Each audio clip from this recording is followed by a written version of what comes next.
यक दुलारी बहिनिया तो भैया रहिया जो है तो भैया रहिया जो हाई हो।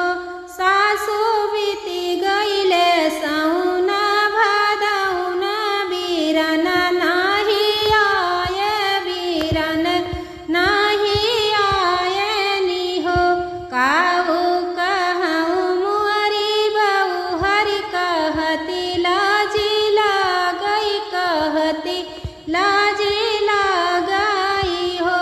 बहू हरि रोकी लई है तुहरी नी भौजी बीरन कैसे आई है बीरन कैसे आई है हो।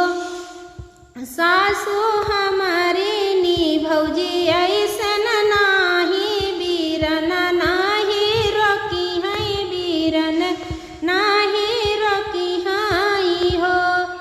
ओ बउअरी तुहरे जब नीरा धनिया धना कहाँ पई है धना कहाँ पई है हो। बहुआ के थुआ के बांधी आई गाठरिया बीरन लईके आई है बीरन लईके आई है हो। सासू मोरे भैया जइहे पारदिया सा कमाई धाना लई है कमाई धाना लई है हो।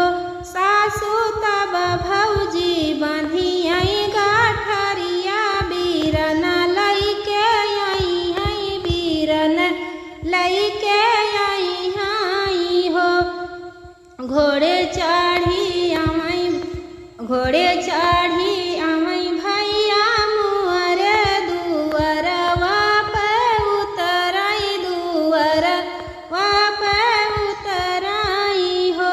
सासू थमिलियती भैया कई गाटरिया बीरन हमरे आवई बीरन हमरे आवई हो।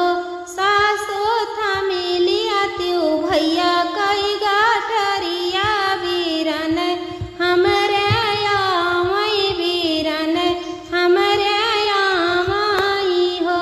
भैया के दुलारी बहिनिया भैया रहिया जो है भैया रहिया जो है हो। अगर आपको ये गाना अच्छा लगे तो लाइक ज़रूर दीजिएगा और सब्सक्राइब एक बार ज़रूर कीजिएगा, सपोर्ट कीजिएगा। धन्यवाद आपको।